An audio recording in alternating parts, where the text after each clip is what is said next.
Dark Fringe Radio.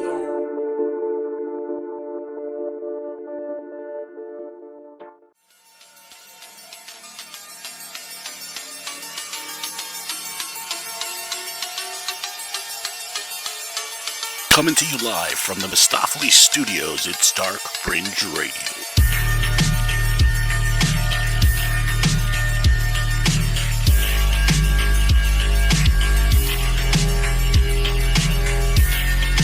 All I'm offering is the truth, nothing more.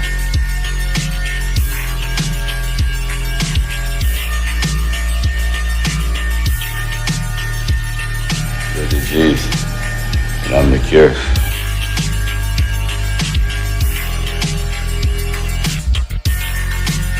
That is power.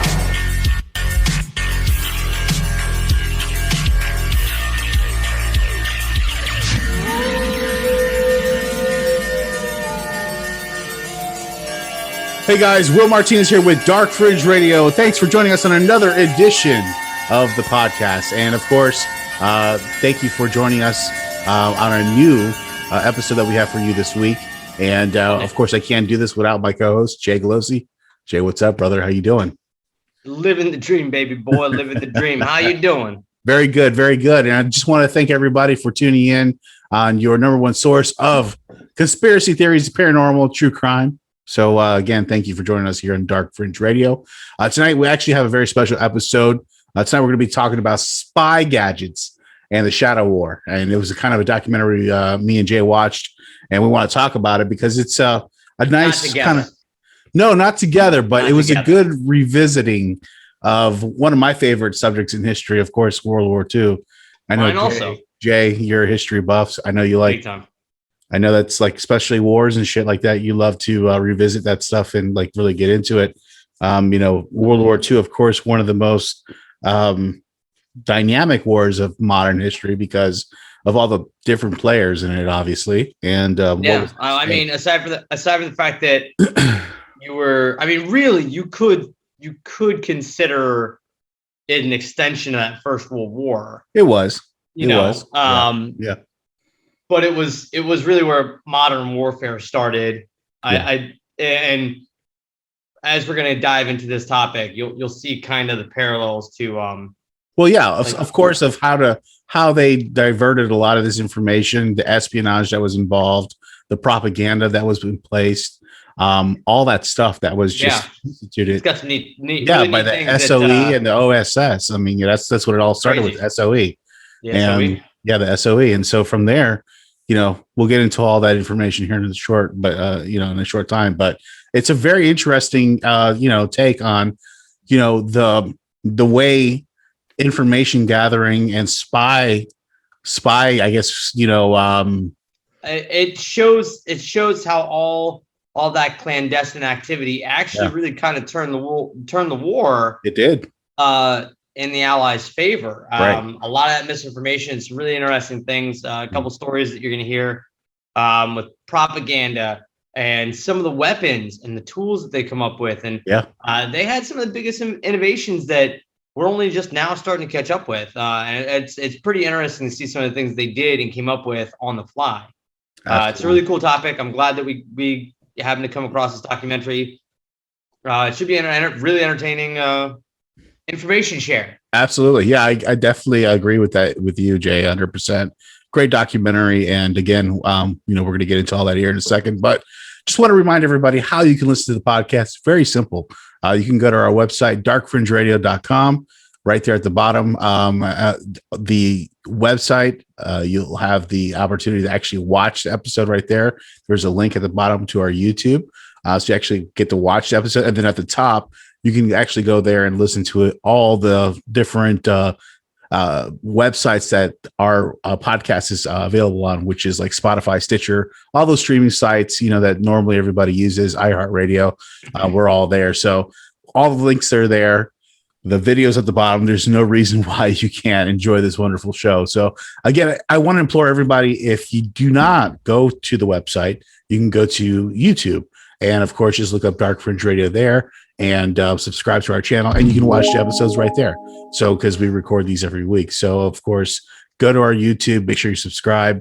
leave us a comment. We really appreciate it.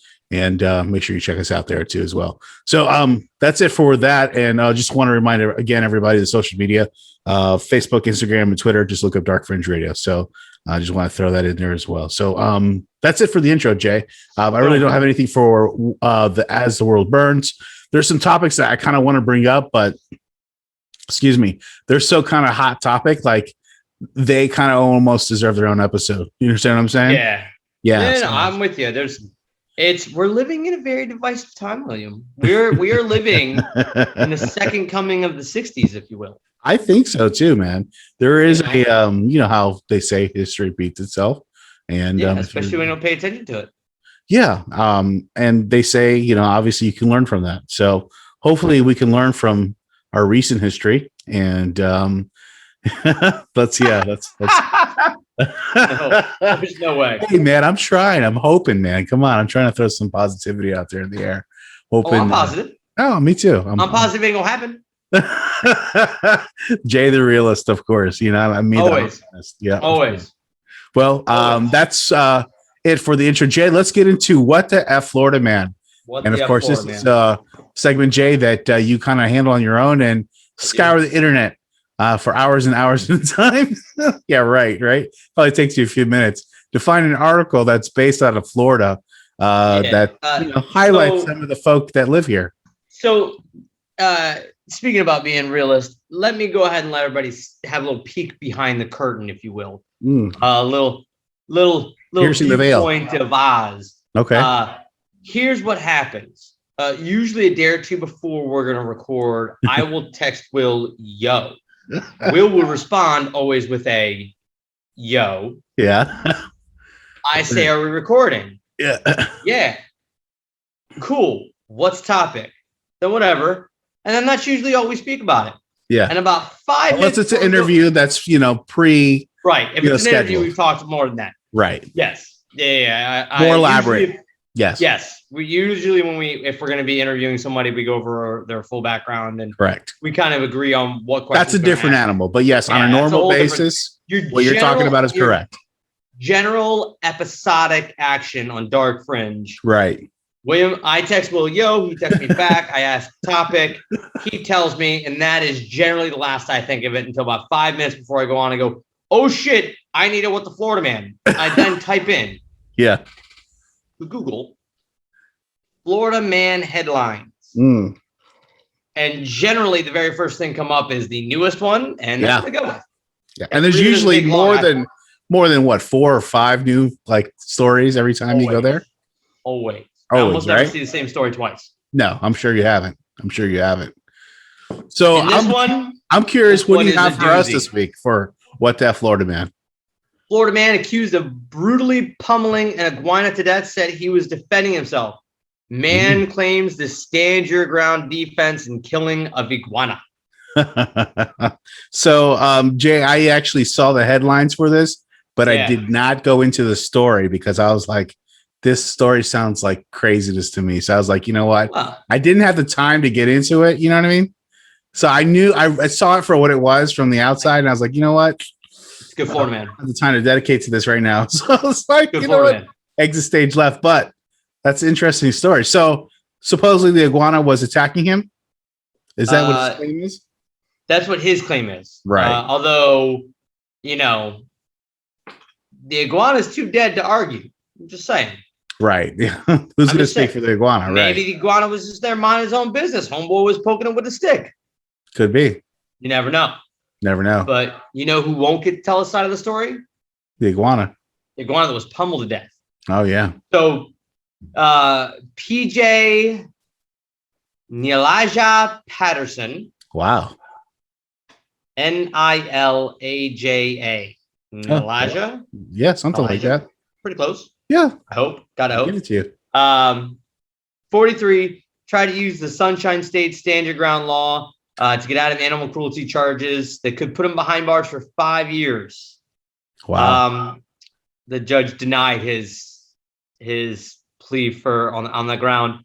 But all that's known is the man was pummeling the iguana when the police came up on him. He said it attacked him first, but they believe he went a bit overboard and to the level of cruelty. Yeah, listen, it's an issue in all of the state of Florida. For those that don't know, Florida is a breeding ground of endangered species from other lands that they're not even native to our lands. For instance, what we're talking about here, we have to worry about so many things in this state as far as the species are concerned. Yep. It's really crazy. I mean, Jay, we grew up in the 90s and the 80s in Florida here. Did you ever remember seeing iguanas when we were growing up? Not like you see them now, dude. No, I mean, you would rarely see an iguana back in the day. You'd see a couple of them, right?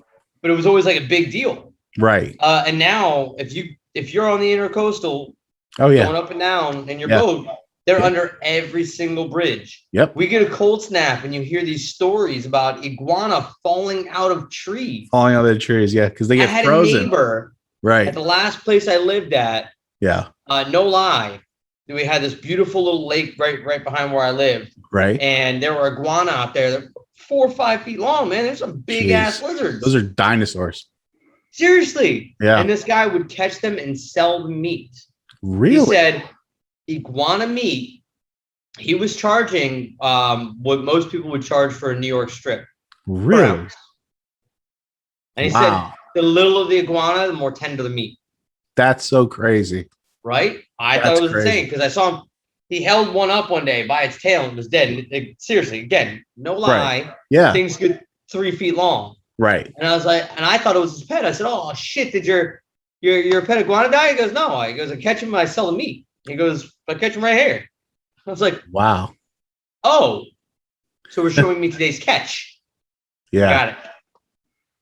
Wow. Yeah. How about? Yeah, only in Florida. Only in Florida. Again, that's shit that you can only find here. Again, we have so many endangered species. We have the python down here, which is not obviously native to Florida at all whatsoever. It's more native to Asia, not definitely here at all whatsoever. But of course, people bring them over here as pets and they can't take care of them. So what they do is they release them to the wild and then they reproduce and then they explode because snakes, they can give off like 60 eggs every time they reproduce. So that's a lot of fucking snakes. So again, it's impossible. There's nothing we can do about it. No, of course. You gotta just, there's like a always kill them order. Yeah. It's like an eradication type of kind of deal. And, it's crazy because they're killing the ecosystem down here in Florida. They're killing alligators. Yeah. I mean, to the point where they're actually ingesting them. You know what I mean? It's crazy. So yeah, it's an epidemic. You have a lot of shit happening here in Florida with the invasive species of everything, even fish. There's the snakehead fish that's not even native of here. That looks like a snake. It has like a snake looking head on the end of a fish, and it's super like aggressive. It fucks up all the other fish that are in the lakes. And of course, they got here because of people taking them as pets, then releasing them into lakes and canals and shit like that. And then people suck, of course. So anyways, well, listen, great story for What the F Florida, man. Geez, man. I mean, wow. Yeah. Again, I'm not surprised. Definitely not surprised. Where did this happen, Jay, in Florida? It does not say. Fuck. Okay. No, I was just curious. No, it doesn't say. No, that's cool. I was trying to just get a mental, image of where in Florida, because Florida's a weird state. Like if you go anywhere north of Orlando, it's a completely different state. Yeah. And then from Orlando to like West Palm is like a completely different state. And then West Palm South all the way down to Miami is all the way. If you go from Boca to Fort Lauderdale. Yeah. Or even Miami, all that's different. Yeah. And then Miami is a whole different country. Yeah. Definitely. I had an argument once with someone over that very point. No, Miami's its own thing. Yeah, I'll give you that. Yeah, it is. It definitely belongs in its own category. Yeah, I went down there because then after that, it's Key West, and Key West is completely different than Miami. You're changing the whole mood completely from from Miami to Key West. Key West is like slow it down to like 15 miles an hour, buddy. We're taking it slow and taking it easy. That's the other thing. Key West is a little more. You think so? Yes. I don't think so. I think Key West is a little bit more slower than Miami. Miami's crazy. It's just always upbeat. Oh, no. Pacing of life. Yeah. Yes. Yeah. No, more my point is that Key West is full of more of the homosexual. Oh, yeah. Yeah. That was the point. There's a much more alternative love style absolutely down in Key West, which is actually great. That's the first time I've ever seen a man in a thong. Listen.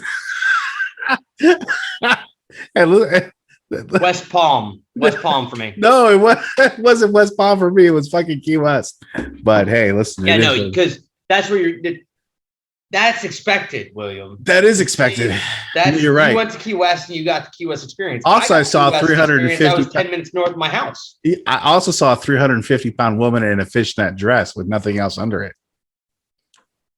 Yeah, didn't we have her for 10th grade biology? No, but it was pretty bad, bro. It was bad. Awful, right? Oh, geez. But anyways, thanks, Jay, for that. What the F, Florida man. Really appreciate it. Thanks very much. And of course, that brings us to our next topic, which is spy gadgets in the, of course, Shadow War. Shadow War. Yes. So we'll be getting into that here in a second. So don't go anywhere. Hi, my name is Todd Neese, and for the past 28 years plus, I've been a Bigfoot researcher. Initially a Bigfoot eyewitness, and that's what got me into it. Looking forward to working with the show, and thank you for tuning in to Dark Fringe Radio. Hey guys, welcome back to Dark Fringe Radio. I am your host, of course, Will Martinez with Jay Glosa Jay. Tonight we are going to be talking about spy gadgets, of course, in the Shadow War. Jay, this was a documentary that you put me onto a couple weeks ago, and we discussed it. And we said, hey, listen, I think this might be enough material here for an episode for the podcast. And I watched the documentary. It was really interesting because as you are and myself are, we're history buffs. We love history. We love, of course, wars. Looking back into the wars. Of course, they were not obviously great times, but we like looking back into the history of it and, what caused it, what, could have prevented it and things like that. What were the players and, who were the key factors and what transpired during that time. And of course, World War II is one of the most prolific ones that, people like ourselves, get into because number one, it wasn't that long ago. We're talking about the 1940s and late 1930s. We're not talking that long ago. We're talking maybe about 100. No, not even. We're talking about 90 years ago. 80, so yeah, 80 years ago. You're talking a war that I have a flag in my closet. It was my grandfather's flag. Mm-hmm. I have his World War II stripes. Right. I mean, we're not that far removed. No, 2 generations. Really, I mean, that's as close as anybody has actually come to. I mean, there's been a lot of tragic things that have happened in this world, but when you're talking about major superpowers having to literally to save the world, I mean, we watch these movies and it seems far-based, but that's really what it was like back then. It was they were out there to save the world. Yeah, it's hard because we live in a world now that things are so different. Information travels within seconds. Let's, for instance, like the Jake Paul fight against Floyd Mayweather, you would know that who was the winner of that fight, within seconds of the fight finishing. Back then you wouldn't know until the paper posted it, and God knows how long that would take. We live in a world now where it's hard for us to kind of like understand how things were back then too. But it was such a great documentary, Jay, because it really got into the background of how the espionage propaganda aspect part of, the war, as far as tactics are concerned, really played into a lot of this stuff. Yeah. And what I found interesting is there was espionage before World War II, but it was World War II low key stuff though. Yeah, exactly. None of it was. It wasn't high end bullshit like like some of these guys were doing. Right. It was minimal at best. World War I, and this is what they say in the documentary that I found so interesting that kind of caught me right off the bat. Mm-hmm. World War II, everybody that was fighting in it, all the generals, a lot of the higher ups, were all holdovers from World War I. They'd all fought in World War I in trench warfare, and nobody wanted to fight in trench warfare. No. So that kind of really led to it's archaic, of course. Tactics. Yeah. That trench warfare was so archaic, It was almost just like, what they did at the Battle of Waterloo, where they would just, stand there. Yeah, just stand there and fucking shoot at each other. You know what I mean? Might as well just do that. It was so asinine that we actually even did that back then. Yeah. I was just going to say, really, at no point did no one go, no cover? Hey guys. Hey. You might want to hide behind a tree. I don't mind shooting at them. Right. Can I hide? Can I stand behind the tree and yeah. Guys. Like, fuck me, really? You're going to have me standing here in a row with everybody shoulder to shoulder, no cover whatsoever, not a tree in sight, in the middle of a fucking field. And there's cannons. Not only that, there's cannons pointing at us. So not only are we getting shot, there's cannonballs coming at us. I mean, just the thought of that, Jay, just makes no fucking sense, right? No. And I think you start to see come World War II, technology is finally catching up. Yeah.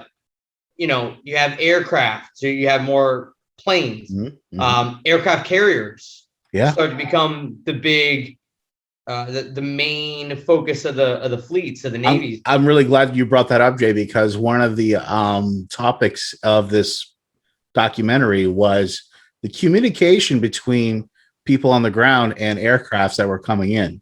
So, and that was a big thing because at the time there was really no way to translate or transfer information back and forth so quickly between somebody on the ground and somebody in an airplane. But, there was something that was developed. I do not recall the name of it, and forgive me, but it was basically a person holding up an antenna and an aircraft coming in, and then him pointing the antenna and then relaying this information over to the aircraft. And that would be the only way the aircraft could get that information is if he was pointing his antenna towards it as it was coming in. So that is correct. I don't remember what that was called either. Yeah. What I found interesting about that was as they were talking, they're saying that they only rated it for about for like a 500-foot radius. So right. You have to have the aircraft flying pretty low. Yeah. But they said that in actual usage, those numbers they end up being way more. Then so they actually had no problems. It became actually so overflooded that they had to have specific times, and you can only have certain amount of time a day. Like you're only allowed to send so many messages that added to so many minutes. Because and not only that, Jay, let me jump in real quick, Jay, if you don't mind. No, but please. They also on purpose, intentionally, they would in the first sentence of each transmission would miss a word on purpose as a safety check. So that way we knew on the other side that everything was okay. Because if they didn't do that, then we knew that there was a problem. Yep. Yeah. You talk about some pretty interesting stuff. Yeah. To hear that we were starting to already work on communication that was wireless based. Yep. It was while something was in motion. Mm-hmm. And we're talking, I think it was like a B-24 Liberator they had these communication things on. Those planes, those are big, fast moving planes. Oh, yeah. Those things are like, yeah. So you're talking. To get a handle on a plane like that would be almost impossible. I mean, to really equate it per technologies, Right. It would be like you or I. It would be like, I'm going to be in the SR-71, jet. Right. And you're going to be on the ground and you're going to be trying to hit me Clock you in or the something. cockpit Yeah. with a laser pointer. Yeah, exactly. Right. That's what they did. Right. Yeah. I mean, but they actually did it. That's a great analogy. No, definitely. I mean, it's so crazy though that they were able to develop all this wireless technology, like you were saying, Jay. I mean, another part of this whole thing, this whole documentary was communication, of course. How do you communicate information without the enemy seeing you or hearing you? And like you were saying, the wireless communication. I mean, even in World War II, they were having things that looked like luggage that was able to transmit things through Morse code. It would look like a piece of luggage, but it was actually a fucking transmitter that fucking sent, messages, via Morse code. And of course, that was fucking instrumental. I mean, you'd be able to go somewhere like, hey, listen, I got some information, Jay, and I'm going to go to the hotel and I'm going to go fucking transfer this information. At the 1950s, that was like, holy shit. Although you want to talk about a generation of men, right? So the guys that were spies, I mean, there were some tough dudes. Mm-hmm. Don't get me wrong, but we're not talking they're like the jarheads and shit like that. Right. That thing was not light. Oh, no. Dudes, that was just, they were going to carry it around all day. That thing was probably like 70, 80 pounds at least. Right. Oh, yeah. It's like carrying around a fucking typewriter. Oh, absolutely. Absolutely. So it's amazing that even though that we were limited to, of course, the size and, we were hampered by the limitations of our technology at that time, that we weren't able to minimize things at a, like we are now. For instance, if you wanted to get like a megabyte of memory in 1980, you would have to have like a fucking machine. You know what I mean? Yeah. Now you can get a gigabyte in your phone, no problem. Something like this. Exactly. Right. Exactly. No problem. It costs like $2 a month. Exactly. So you're talking about completely different levels of technologies, but it was these things that they used for espionage purposes, right. That has led us to a lot of the technology that we have today. No, absolutely. A lot of things that you've seen here of. There was one I found unbelievably interesting, and the uses of it was the Davy Jones's locker. Do you remember that I'm talking about this? Oh yeah.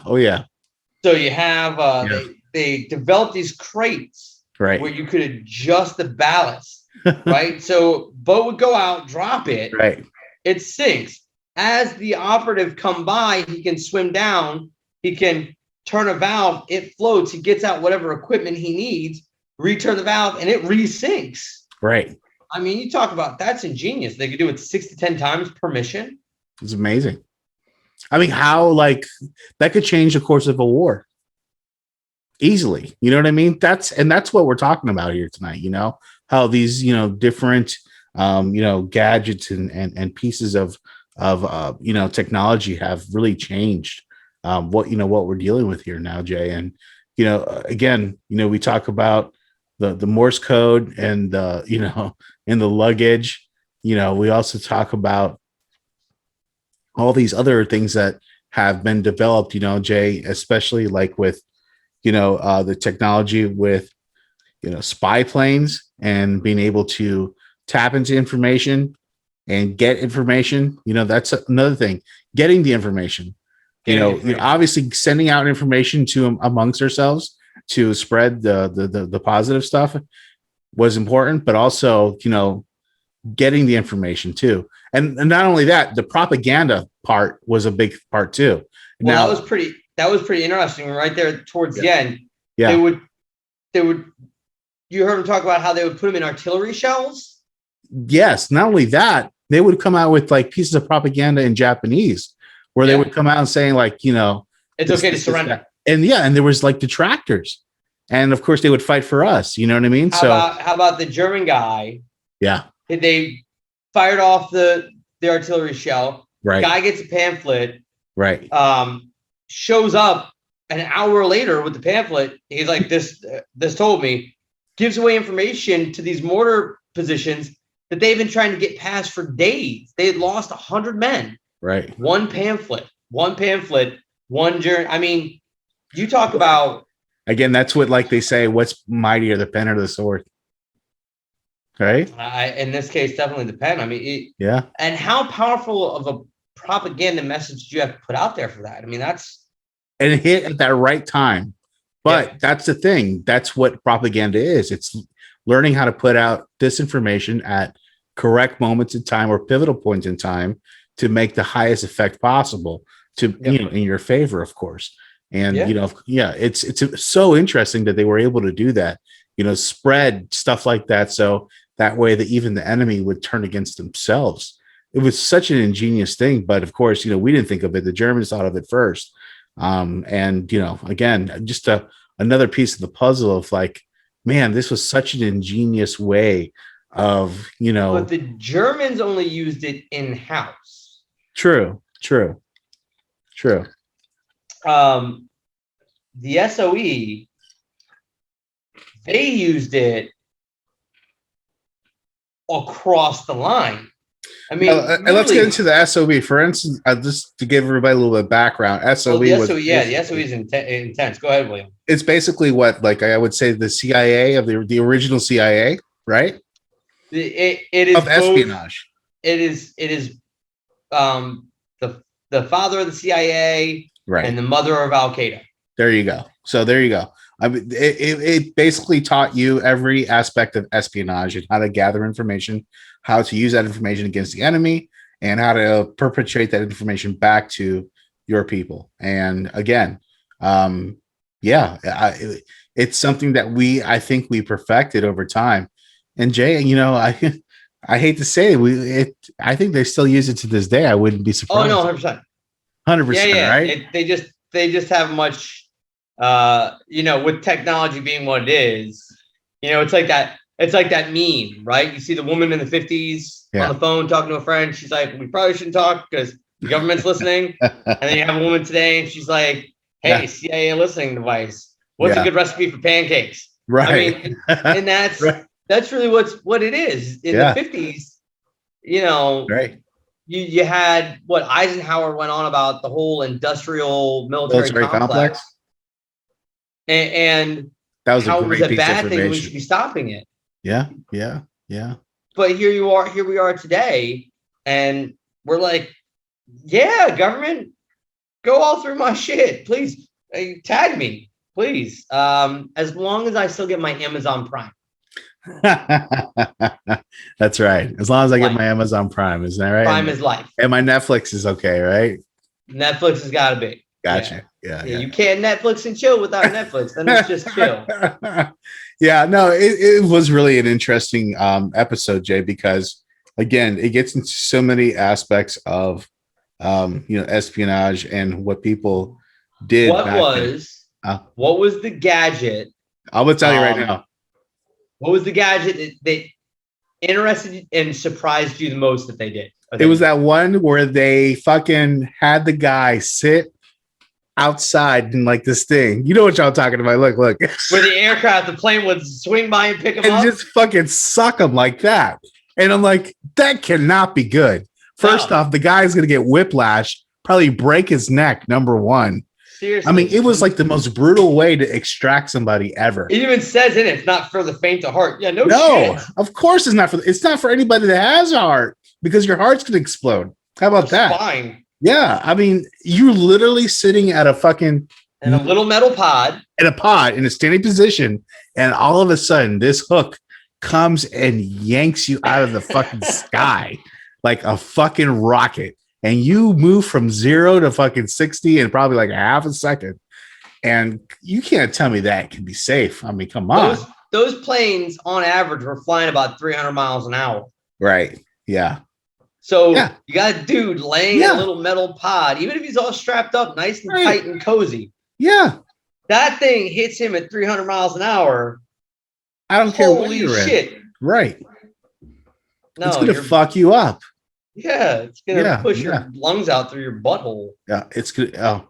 So that was the one thing that was probably the most wacky thing that I saw. The one thing that I was impressed with was with the Woolworth gun. Did you see that? It was like the cheap gun that they made. It was like less than like $50 for that time, and it shot like 6 to 10 rounds, and it was like it looked like a nothing piece of fucking metal, but it shot. It could double as a bike pump. Yeah, it could double as a bike pump, right? And I mean, it didn't look like anything, but it had silencer and everything. It was a perfect throwaway gun at that time. But then again, you only had 6 to 10 shots. It's just amazing shit that they had back then. But they also said it was accurate within 30 yards. Which 30 yards, right? Exactly. Which that's perfect. The quality. That's not bad at all. No. I mean, you're within 10 yards with somebody at that point anyway. You know what I mean? If you're going to shoot them, so I think my favorite. Yeah, which one was your favorite? Was the Firefly. Oh, which one was that one?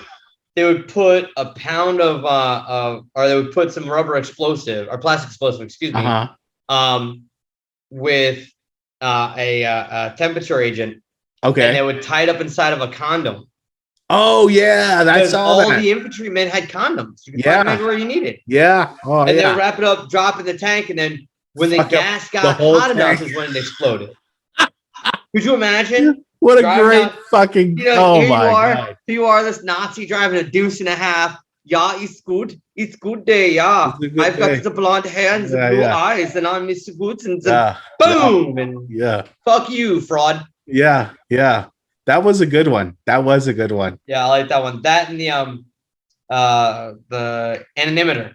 So the one where they would take the same thing, they would take like two pounds of plastic explosive, and they would put just a barometer on it. Right. And they would put in a plane, like in the wheel well of a plane. Right. And once it got to 1,500 feet, boom. They said it was 100% effective every time. It destroyed the equipment and killed the crew. That's crazy. What? That's crazy. 100% of the time. Hey, you know what? There was another one like that. It was for the boats and the submarines where they would put like C4 and some casing that had like claws. The limpet mine. Yeah, exactly. The limpet mine. It was a wedge design. Right. So it would use the water's non-compressibility, so it blew forward. Right. They were saying that you could take 2 pounds. Right. And it would make a 25-foot hole. Could you imagine, Jay? 2 pounds. That's nothing. So when I go to the Keys and I go fishing on my buddy's boat, it's a 24-foot boat. And I'm always standing there going, this is a good sized boat for 4 people to be on and be comfortable. Yeah. That was the size of the hole. Yeah. And that motherfucker is going down right after that at that point. There's nothing that's going to stop it at that point. Yeah, it was just so many different things that they had back then, Jay. It's amazing. How about that oil they designed to put in the motors that when it was cashew, it was cashew nuts. Right. And actually wait. So what did they call them? They called them, I got notes, fuck off. They called them cackle lube. It was cashews, nutshells, and oil. And it would get placed in the motor and it would just wreak havoc. The shells of these things would just bounce all over the place, and it would just it's like Angry Birds inside the engine. Yeah, that's exactly what's going on in there, man. That's Seriously. So crazy, man.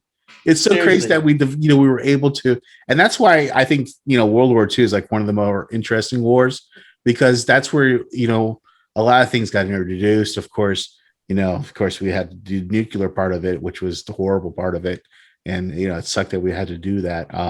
Was it though?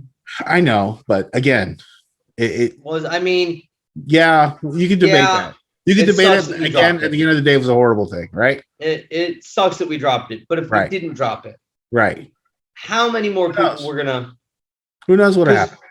Japan had said that they were not going to give up. They were going to fight to the very last human being until we dropped those 2 bombs. We dropped those 2 bombs, and they went, "Oh wait." I guess I can hear. Wait. Yeah. Yeah, they're like, all right, no, they're playing on sinking the island. It's not just it's our entire culture they'll get rid of. Okay. Yeah. I wish we could have gotten to a much more peaceful ending without having to do that. But Japan was trying to pick a fight with America from before Nazi Germany got into it. And I don't think Hitler had any designs or give a fuck about us at all. You don't think his so? whole focus was he wanted Russia. I think he did. I think he did give a fuck because I think he had an affinity to Western culture at the same time. Well, what I Much think like he was, Saddam Hussein had like this weird affinity for Western culture. yeah. Oh, I'm not saying I don't think he had designs on America. I don't think I think his focus. I mean, he traveled here too. He did. Yeah. He did, and he appreciated the meritocracy. Yeah. Which says a lot about our society, doesn't it? Yeah, I mean, again, he didn't even want to fight. I don't even think he wanted to do it. He didn't want to invade Britain. He really thought they would be like, oh no, you guys need to park your tanks here while you go take over Russia. All right, cool, no problem. We'll wait. Because that's basically what he did in France. He walked right through there. He put everybody back in place. He said, no, y'all fucking do your jobs. We're just gonna own shit. Right. Yeah. Now, yeah, the Nazis were assholes, and they did a lot of nasty things. They were all war criminals. Yeah. But what I'm saying is, I don't think Hitler kind of expected Russia to be the only problem he was going to have during World War II. I think he was going to let Japan beat up on America, and then he would get done with Russia, and then the two of them, I believe, was the plan. But see, what had happened was Britain didn't give up, and America went, wait, whoa, wait. We got a thing called D-Day. Wait, bro. Yeah. Wait. You don't know how we fight. Right. You don't know how we do. Yeah. Yeah, no. Washington didn't stand in a row either. That motherfucker hit you from the trees. We had a thing called D-Day, and we changed a lot of things. Yeah. Yeah. But D-Day would not have been anywhere near as successful if it wasn't for the espionage. A lot of times what happened is their agents would get there ahead of time, round up small villagers or refugees from that invaded and now taken over territory, and they would turn them into agents, and they could teach anybody how to be a double agent, how to do the espionage game. How about that part where they talked about that one general? I think his name was William Fine something, and they talked about the method how he used knives. Ferber, exactly. And his whole way of using. How did you get through school without having me right next to you in class? I don't know. I have a very short memory span for names. Like, I can associate names with faces, and when I don't see a face, I can't associate a name with it. So because they had the mask on him. And yes, exactly. He had the mask on his fucking face. Yeah, but by the way, when you see this guy in the thing, he has a mask on because they didn't want to show his face, or they wanted to show the stupidest Lone Ranger mask ever. It did look stupid, didn't it? But hey, listen, that's what they had to do back then. You know what I mean? Clark Kent could go from being, yeah, Clark Kent to fucking Superman pretty quick, right? Clark Kent, Superman. Wait, there you go. Clark Kent, yeah. Superman. There you go, brother. Of transformation. There you go. But yeah, I thought all that stuff was so like interesting because they talked about how he developed the method of using like that bayonet thing where you use like the piano wire and you choke out people from behind. Garrote. Yeah, I mean, like, the Garrote. That's so crazy, right? Like, that would be an awful way to go, bro. God, bad, because come up from behind someone. You're fucked at that point. The Garrote was already cutting your skin. It's already cutting into you, right? And he puts his knee in your back to throw you off balance. Exactly. Well, I mean, come on. We're also talking about a guy that ended every single lecture with "kick him in the nuts." Right, kick him in the nuts. Exactly. That's how he ended. Yeah, he goes. If anything else fails, it's like at the end of the thing, you just kick him in the nuts. Kick it in the nuts. Right. Yeah. I would not have wanted to fight that guy. Amazing. That guy looked like he was fucking mean as hell. Oh, he would have took your eye out. He would have fish hooked your eye out of your socket. That's everything you saw. He was just going after your eyes. Yeah. Kicking you in the nuts. He fired live rounds. Yep. Yeah. Yeah. I mean, again, it was crazy how that, organization ended up being the OSS, and the OSS was just basically another branch off of, the same thing. Yeah. And it all ended when World War II ended, but of course different branches of it still existed to this day, and we still see glimpses of it, and even right now with the CIA, FBI, you got the DOD, Department of Homeland Security. You have so many different agencies right there, you know.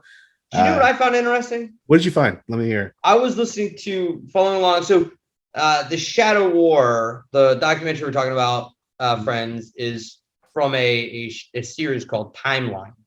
And it's one I've been getting into a lot. I listen to a lot of things like this when I'm doing work around the house or whatever. And I had come across one about Stalin.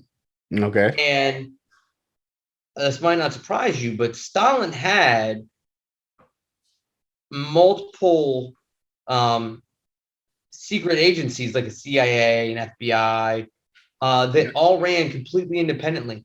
Mm-hmm. They all spied on each other. Right. Yeah. How he was able to repel the Nazis is nothing short of a miracle because they had their own fucking infighting. I mean, it's like, crazy when you think about it. Again, the propaganda part of this whole thing, Jay, like, you know, we hear about, you know, the stuff that happened in World War II where they would put out false stories of each other out there.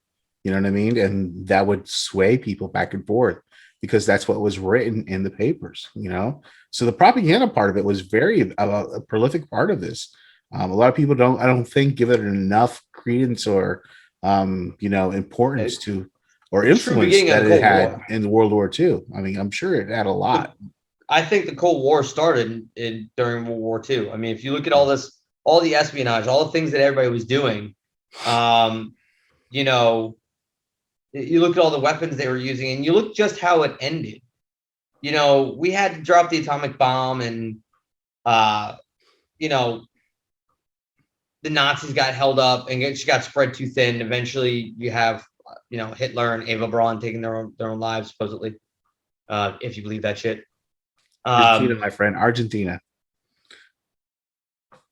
Probably. Argentina, my friend. Probably. Don't cry for me, Argentina, because that's probably where they went. Probably. Probably. What fucking corpses they found in that fucking cave was not. And that wasn't them. It's not them. It's not them. They did a hair sample on the Hitler body and came back to be a woman. Right. Exactly. Like a middle-aged woman. No, right. It's not him. He fucking fled. Everybody. I mean, it's so stupid. I mean, yeah.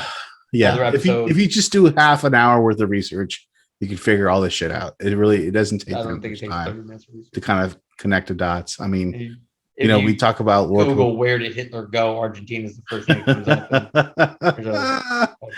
Yeah. Well, hey, you know, that is what it is. But it is what there's no. You know what? Another piece of information I kind of did a little more digging into this whole thing about things that were developed during the World War II. Okay. Did you know this, Jay? I didn't know this, but I figured this out by doing some research. We developed the gay bomb. Did you know this?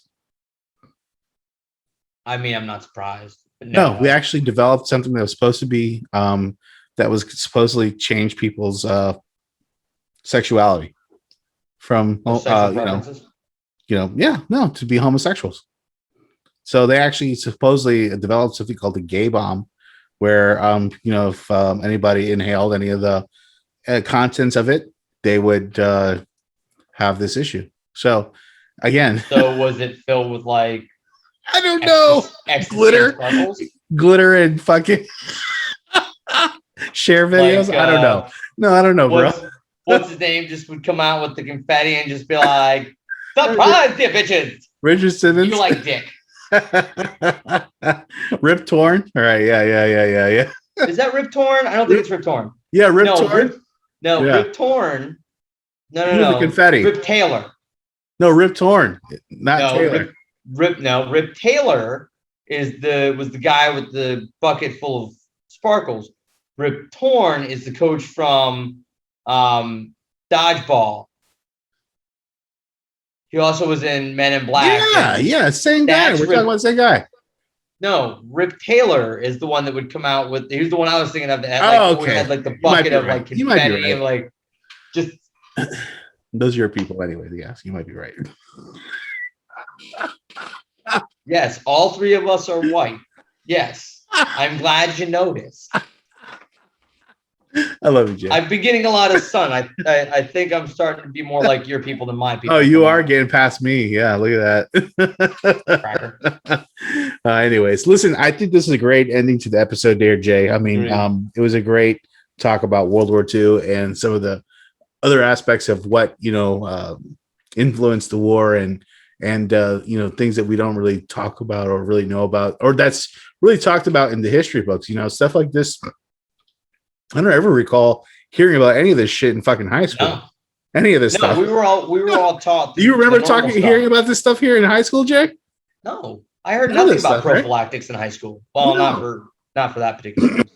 I mean, none of this stuff. So again, we are happy to kind of give you this information so you can, learn about these things a different way, and get more information about things that we thought we knew, a lot about, but we really didn't. And again, World War II was a lot more complicated than what it was, than what most people think. So a lot more heroes than get recognition. Yeah. There's a lot more heroes that do not, you talk about some of these OSS people. And I mean, so yeah, absolutely. It was, I'm glad I came across it. I couldn't, as soon as I watched it, I was like, the first thing I thought I was like, I gotta send this to Will. Yeah. Will's got to see this shit because we'll get it. Like the whole thing. Topics, the Shadow War. I mean, come on. I'm in. You say Shadow War, Spy Gadget, Shadow War? I'm in. Might as well say Transformers, original 1985. Right? Might as well say Beer and Pussy. Like, all right. Just back to back with the episode. I'm there. Got it. I'm in. You don't have sorry, free pizza? Okay. Yeah. Little Caesars. Yeah, that's it. Right. Yeah, sure. Yeah. Anyways, well, yeah, that's a wrap for this week's episode. I appreciate that, Jay. But before we say goodnight, I'd like to, of course, bring up a little bit, a topic that segment we always do every week. Yeah, what to watch. Well, it's kind of been a what to watch. What to watch, Jay. I mean, you got to give us a good what to watch before we good night. We say good night. I have a really good what to watch. What do you got? A really good what to watch. It's on Netflix. Oh. It is one of the newer Adam Sandler, David Spade movies. Adam Sandler is finding his B movie niche in Netflix. A couple of his movies that have come out recently have been fantastic. All of his last theatrical.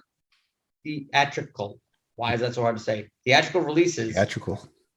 Were shit. Let's be real. Yeah. I mean, 50 First Dates was his last decent, okay movie, and that's a total rom-com.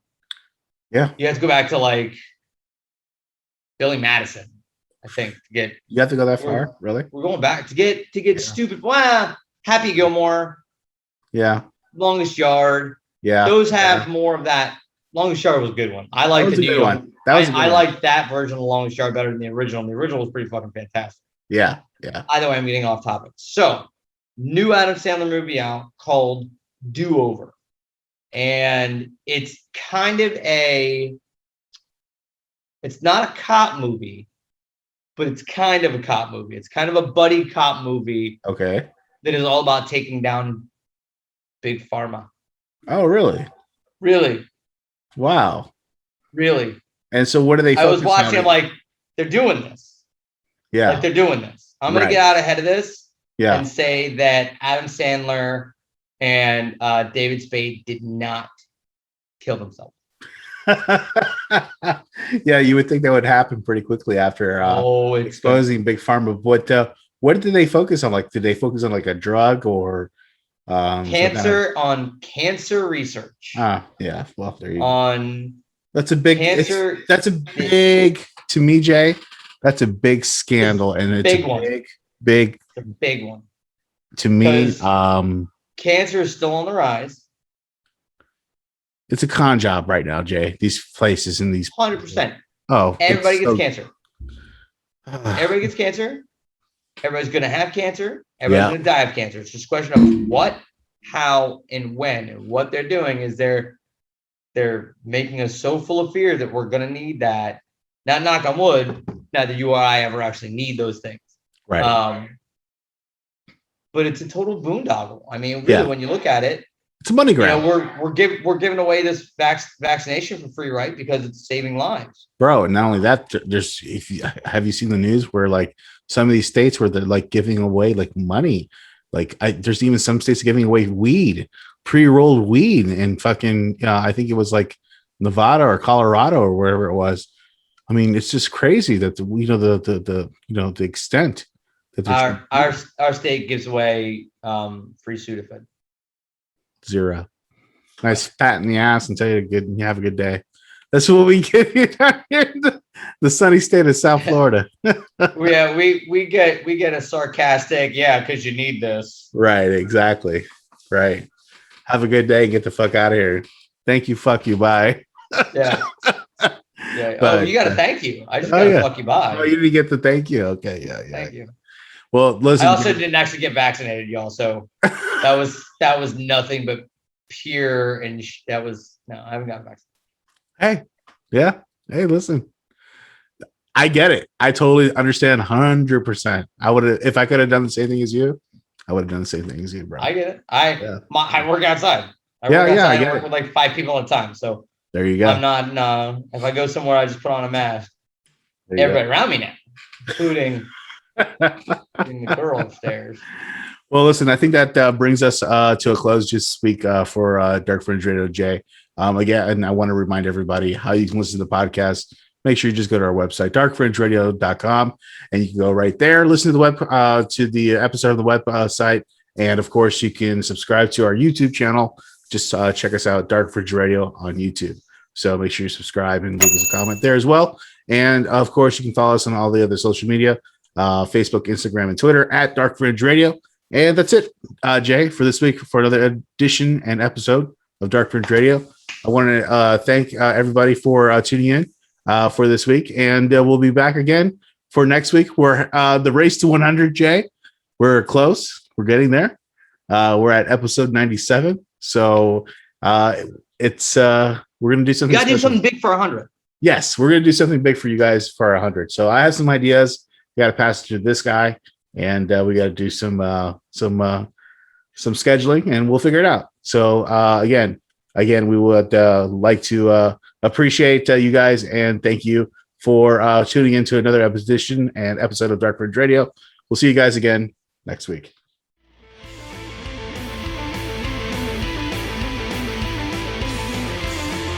Thank you for listening to Dark Fringe Radio, recorded in the Mephistopheles Studios. Any correspondence can be sent to thedarkfringe@gmail.com. Thank you again for listening.